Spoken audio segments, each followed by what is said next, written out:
ॐ अज्ञानतिमिरन्धस्य ज्ञानाञ्जनशलाकया चक्षुरुन्मिलितं येन तस्मै श्रीगुरवे नमः। नमो ॐ विष्णुपादाय कृष्णपृष्ठाय भूतले श्रीमते भक्तिवेदान्त स्वामिनिति नामिने। नमस्ते सारस्वते देवे गौरवाणी प्रचारिणे निर्विशेषा शून्यवादी पाश्चात्य देशतारिणे। जय श्री कृष्ण चैतन्य प्रभु नित्यानंद श्री अद्वैत गदाधर श्रीवासादि गौर भक्त वृंद। हरे कृष्णा कृष्ण कृष्ण हरे हरे, हरे Ram Ram Ram Hare Hare. So in the last class we were discussing about how in order to get a drop of happiness people are taking so much of undesirable hard endeavor, so many mahat great miseries of life, mahat dukkha. Here it is said, those people who have got human form of life, but they cannot recognize that in this human form of life, there is availability of constant flow of nectar. They are searching for one drop of happiness and they are not aware that there is a constant flow of nectar. Nectar means not only happiness they will enjoy, it is eternal. It will give us eternity. That nectar, that happiness is also eternal, and by drinking that nectar we also become eternal. Amrita. So people are not aware about this fact. So here it is said, a very beautiful comparison is given, and the whole idea is to make us understand the importance of this human life.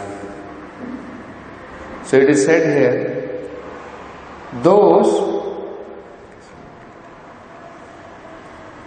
who are not aware about this constant flow of nectar of Krishna Katha, who are those people? They are no better than animals. They are non-humans. If somebody is a human being, he must be aware about the goal of his life. And if he is aware about the goal of his life, those who are aware of the goal of their life, they must hear, they must drink the nectar which is flowing constantly in the form of Bhagavata Katha or Krishna Katha. Otherwise, they are simply wasting their life just like animals. Very strong words are utilized to make us understand the importance of hearing Krishna Katha in human form of life. So, here it is said, Ko naam loke Purushartha Sarvit. Is there anyone in this loka, in this being a human being, ko naam loke, in this world, Purushartha Sarvit, one who knows the goal of life, one who knows Sarvit, one who knows the essence of life. Purushartha means goal of life. Sarvit means one who knows the essence of life. Pura Kathanam, one who takes pleasure in hearing histories or knowing histories. Bhagavata Katha Sudham. Bhagavata Katha Sudham means, Sudha means it's a nectar, and Krishna Katha, Bhagavata Katha, pertaining to the personality of Godhead. One who does not take pleasure in hearing Bhagavata Katha Sudham, nectar of Krishna Katha. And how this Krishna Katha has to be, how it has to be taken? Apiya. It has to be drunk. Apiya means we have to drink this nectar. It's a nectar which we have to drink. Generally, how do we drink? We drink through our mouth. But this is a different kind of nectar. This has to be drunk through Karnanjali Bhir, by oral reception. Reception means it has to be received with great awe, reverence, attention. It is not just Karna, Anjali Bhihi means reception, by oral reception. Very, very respectfully we have to receive this message. And what is this message? If anybody hears this message, Bhava Apaham, it will finish off all his material pangs. So, after knowing all this, if one still does not give oral reception to Bhagavad Katha, which is a constant nectar and which will take away all our material pangs, if in spite of knowing all this, one does not hear, it says, Aho, alas, very sorry for him. Only, who is the person who does not hear? Virajyeta. Virajyeta means who is the person who gives up such beautiful oral reception? Vina naretaram. He must be non-human. Actually, if one is human, he must give oral reception. Otherwise, one should understand he is non-human. Animals do not show any interest. So that means one who is born as a human, still he does not give oral reception to Krishna Katha, which can take away all his material pangs, which are a constant flow of nectar, of happiness, of ananda. If one does not take interest in that, he must be on the level of animal. He has got human form, his consciousness is at the level of animals only. So, such strong words are used to make us understand about the importance of hearing, glorifying Krishna, hearing Krishna Katha. So, Prabhupada is very beautifully describing in the purport what is Krishna Katha. It's very essential to hear. Prabhupada is saying, the narration of the activities of personality of Godhead is like a constant flow of nectar. It is not just a nectar for some time we drink and then finish. No. It's a constant flow of nectar. So hearing Krishna Katha is like constant flow of nectar. No one can refuse to drink such nectar except one who is not a human being. Who will not want? Who is a person who will say, no, I want to die, I don't want this life at all. Suppose a person is informed, all your material miseries can be vanquished.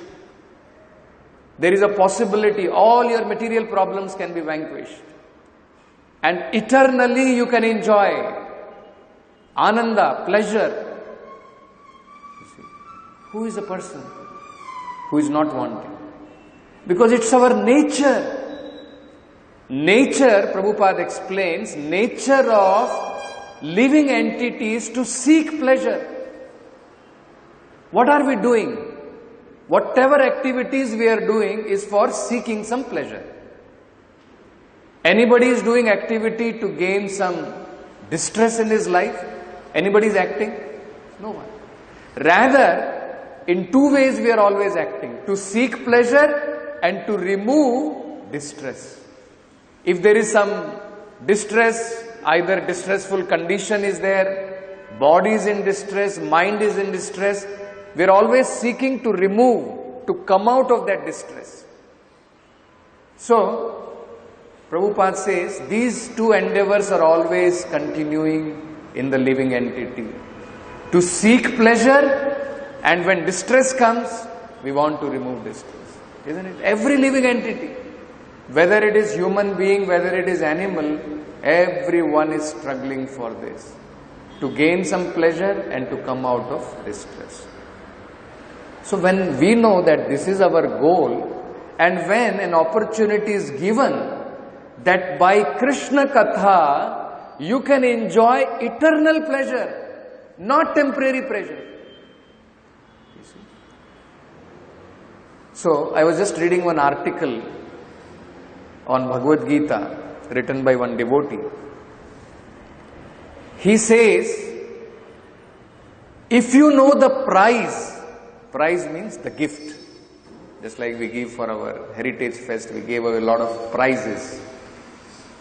If you know the value of the prize you are going to get, will you not be ready to pay the price for it? Correct. We should be ready to pay if you want to get that gift, if you want to get that prize of eternity, eternal happiness. Should we not be ready to pay the price for it? What is the price for it? We have to give up seeking material pleasure. We have to give up sense gratification. Then one may think, no, it is very difficult. It's a big price. Actually, if you compare, just try to compare and analyze. What is the price you are paying and what is the gift, what is the prize you are getting? The price you are giving is leaving off temporary, flickering material happiness, a drop of material pleasure. So actually just try to compare. What are you giving up? What is the price you are paying? It is temporary, it is flickering, which will not last with you. Anytime it can go away. And actually it's a source of misery. It's just a drop of so-called pleasure. It is meager pleasure, what you are giving up. This is the price you are paying. And what are you going to get? You are going to get eternal life filled with bliss, filled with knowledge, filled with eternity, filled with ananda. That is the prize you are going to get. So who will not be ready to pay the price? Only an unintelligent, one who is not thoughtful. Only such a person will not be ready to pay that price. So, that's what Prabhupada is saying. Only non-human, only such a person will not drink the eternal nectar which is flowing in the form of Krishna Katha. The narrations of the activities of personality of Godhead is like a constant flow of nectar. No one can refuse to drink such nectar except one who is not a human being. So except for one who is not a human being, actually no one can refuse to drink this nectar of Krishna Katha. Then Prabhupada points out very important thing. Prabhupada says, first of all, Prabhupada establishes in human form of life, what is perfection? What is perfection? What does Prabhupada say in the purport about? In human form of life, what is perfection? Bhagavatam explains that. For all humanity, what is the perfection? Savai pumsam paro dharmo yator bhaktiradhokshaje. For all humanity, the perfection is when we can be engaged in devotional service of adhokshaja, of Krishna, that is the perfection, right? Then next Prabhupada explains this bhakti, which is perfection of human life, begins with oral reception. Its beginning is with oral reception. Devotional service begins by hearing. See, that is very important. So, Prabhupada is saying, devotional service to the Lord is the highest goal of life for every human being. And such devotional service begins by hearing about the transcendental activities of personality of Godhead. It begins, but one should not think that in the end we have to give up. Okay, this hearing of Krishna Katha, it is only till we become liberated. No, actually real relishing begins at the point when one has become liberated. We are all conditioned souls. Why we are not so much inclined? Because we are all diseased. We are not liberated. In diseased condition also, it is beneficial for us. How it is beneficial? In diseased condition, it will act like medicine. And once you are liberated, then we will be able to relish the real taste. See? Prabhupada gives the example, when one is suffering from jaundice, then when a person is given sugar candy is actually very sweet. It is sweetest of all forms of sugar, is sugar candy.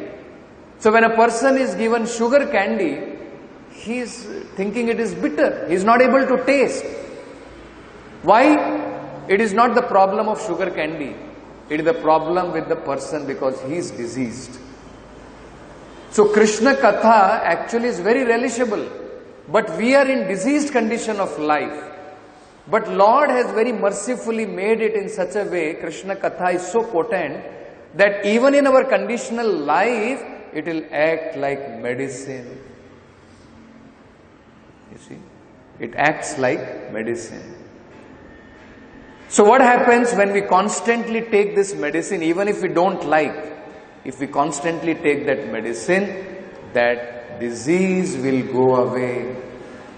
We will become liberated from all material contaminations.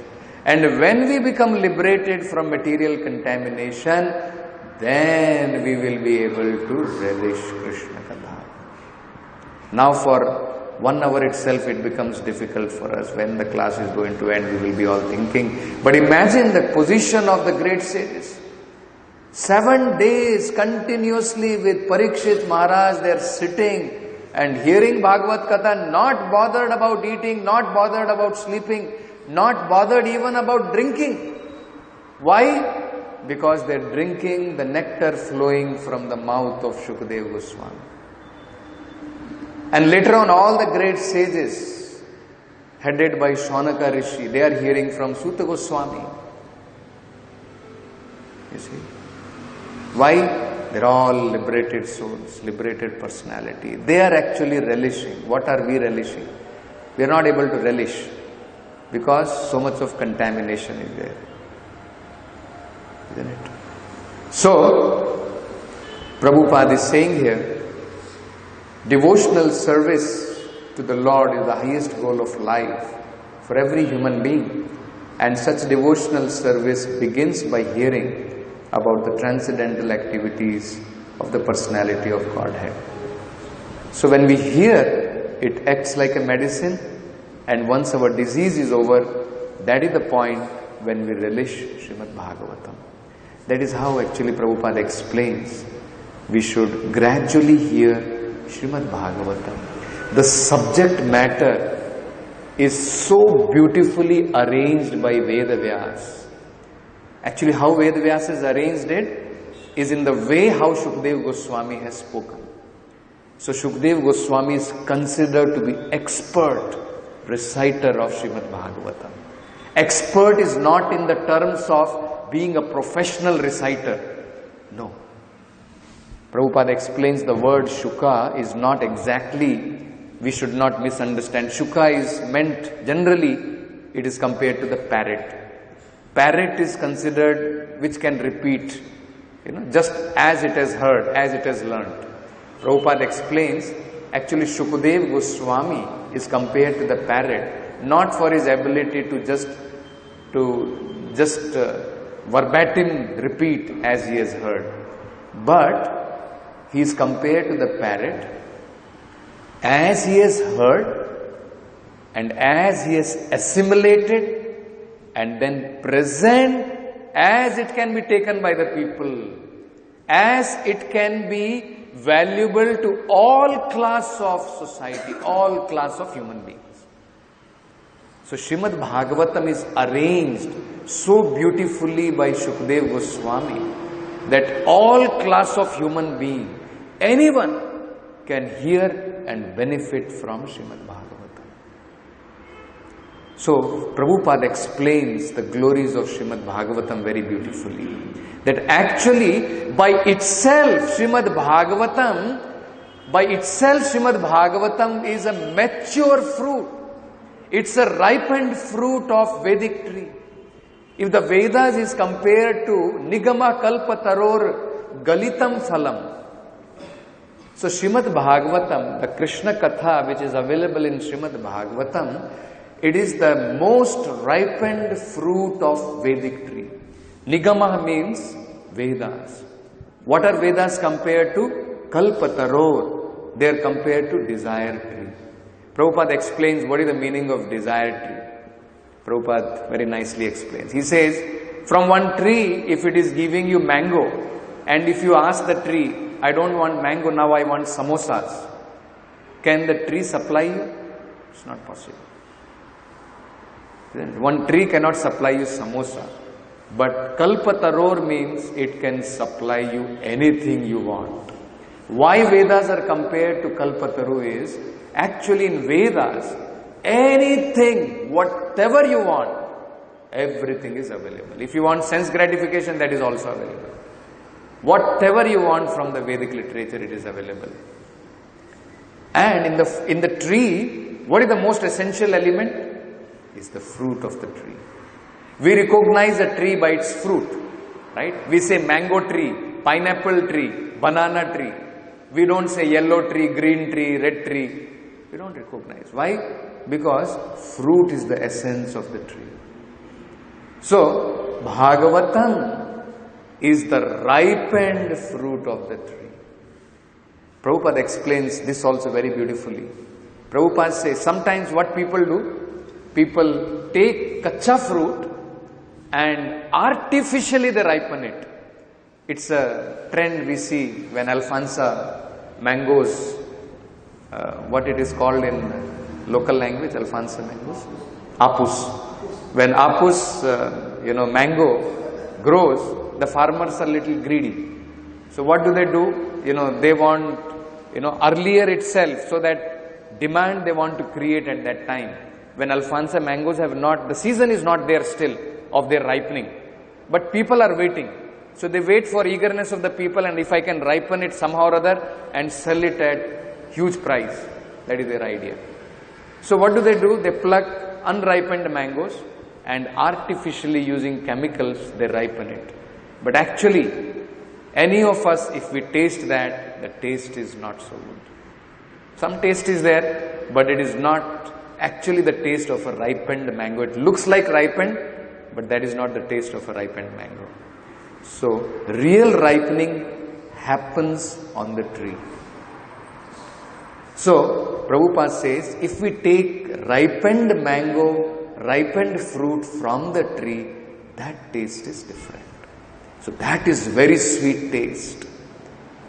So, that taste, Prabhupada says, this Bhagavatam is already compared to ripened fruit. So, ripened fruit is very tasty.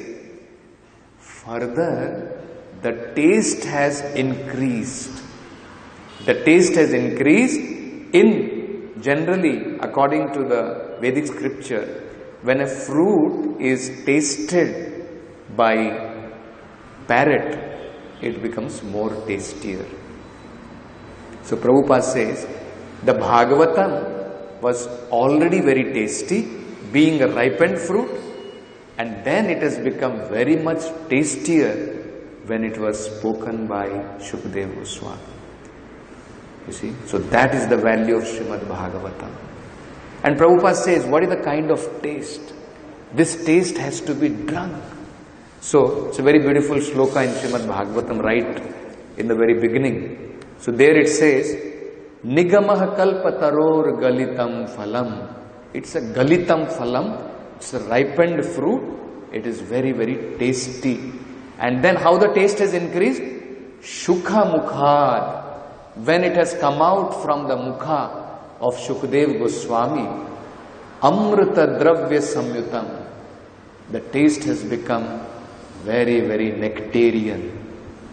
How it has become? Amrita. When it has come out from the mouth of Shukadeva Goswami, the tastier Bhagavatam has become more tasty as Amrita. Amrita means nectarian. Dravya Samyutam. Samyutam means which is perfection, which can give complete perfection. And Dravya means it is semi-solid. It's not exactly liquid, it's not solid, it is semi-solid. Just like you will find when we drink mango juice or when we take mango pulp, if it is too liquid, the taste of mango is not there. And if it is too solid, you cannot taste it properly. If it is semi-solid, you will be able to taste it. So, when it has come out from the mouth of Shukadeva Goswami, who was already liberated, see? So this is what we can understand. Why did Shukadeva Goswami take the trouble? He was already liberated. Because Srimad Bhagavatam is like that. Actually, it can be tasted in liberated state. So that's why Shukadeva Goswami took the trouble of hearing Srimad Bhagavatam, understanding Srimad Bhagavatam. And when Shukadeva Goswami assimilated and spoke Srimad Bhagavatam, it is said here that its taste, which was already tasty, that taste increased many, many fold. So Dravya Samyutam. And when it is spoken by such a great soul like Shukadeva Goswami, it is being said here, Pibata Bhagavatam Rasam Alayam. So there Prabhupada explains what is this Alayam. Alayam means not only till liberation, but even after liberation. What is said here is, keep on drinking Srimad Bhagavatam till you become liberated and after you become liberated. You see? So, Pibata Bhagavatam Rasam Alayam. And who are the people who are asked to do this? Actually, only very thoughtful people can do. And Muhuraho, Muhur means always, always drink Srimad Bhagavatam. Aho, Rasika, those who understand the mellows, those who understand rasa, they will drink this rasa. They will not drink material rasa. In material activities also there is rasa, but that rasa is not amrita. That rasa is actually poison. So they will not, rasikas, those who are expert in understanding rasa, they will not drink material rasa. They will always drink Bhagavata rasa, Krishna Katha rasa. Why? Because that is amrita. So, rasika, bhuvi bhavukaha. Bhuvi means this earth. So, it is being requested to people on earth. Who are those people? Bhavukaha. Those who have perfected in ecstasy, they are called bhavukaha. So, Prabhupada explains that word very nicely. Those who are expert and thoughtful people. So, O expert and thoughtful people, relish Srimad Bhagavatam always, because it was already very sweet, because it is a ripened fruit of the Vedic tree, and now because it has come out from the mouth of Shukadeva Goswami, it has become more tastier, it has become amrita. Drink that Srimad Bhagavatam. So that is what it is said about Bhagavata Katha, Srimad Bhagavata Katha. How it is like amritam, it is like a nectar, constant flow of nectar which we can taste. Apart from human being, actually this opportunity is not available for other species of life. There is another one similar verse, which I'll just read that. We don't have much time. Where again it is stressed about that except for a Pashughnat, except for a soul killer, one who is interested in killing the soul, that means opportunity is given in human life to actually become Amrita, to become eternal. Because all other life, we are having temporary life. In human life, there is possibility that actually we can go towards Sa Amritvaya Kalpate. In human form of life, we can go towards liberation. We can get our eternal life back. So, those who do not utilize that by hearing Krishna Katha, they are called as killer of animals or killer of souls. Only such people do not take interest. So there it is said, Nivritta tarsher upgiyamanat bhav oshadha shotro manobhirama ka uttama shloka gunanuvadat puman virajyeta vina pashubhnat. Here it is said, aho virajyeta vina naretaram. Those apart from human being, only they will give up, human being cannot give up. Here it is said, Puman virajyeta vina pashubhna. A person, Puman means human being. A person can give it up only if he is pashubhna. If he is killer of animal or if he is killer of soul, that means he is not interested in attaining perfection in human life. Only such a person can give up hearing Krishna Katha. Otherwise, sober man will not give up. So, who is the person who will get interested in Bhagavatam? Nivritta tarsher. One who is Nivrita, who is already released from what? Lust for material activities. Tarsher means lust for material fruitive activities. Upgiyamanat means which is described or sung. So, we should be glorifying, singing, hearing Bhagavat Katha or Krishna Katha. What is that Bhagavat Katha? Bhava Oshadha. It is actually a cure for our material disease. We are all suffering from Bhavaroga. So, if we hear Srimad Bhagavatam, it is a perfect cure for our material disease. Bhava Oshadha. And not only it is a perfect cure for our material disease, it is Shotro Manobhirama. It is very relishable. So much pleasure we can get in our mind just by hearing Srimad Bhagavatam Katha. So Prabhupada translates this as glorification of the Supreme Personality of Godhead in the Parampara system, which is conveyed from spiritual master to disciple. Such glorification is relished by those no longer interested in the false temporary glorification of this cosmic manifestation. Description of the Lord are the right medicine for the conditioned soul undergoing repeated birth and death. Bhavarog means, what is the meaning of Bhavarog? Repeated birth and death. Bhava Oshadhat, it's a cure for this Bhavarog. Cure for Bhavarog means it will release us from this repeated birth and death cycle. So then it says, therefore, who will cease hearing such glorification of the Lord except a butcher or one who is killing his own self?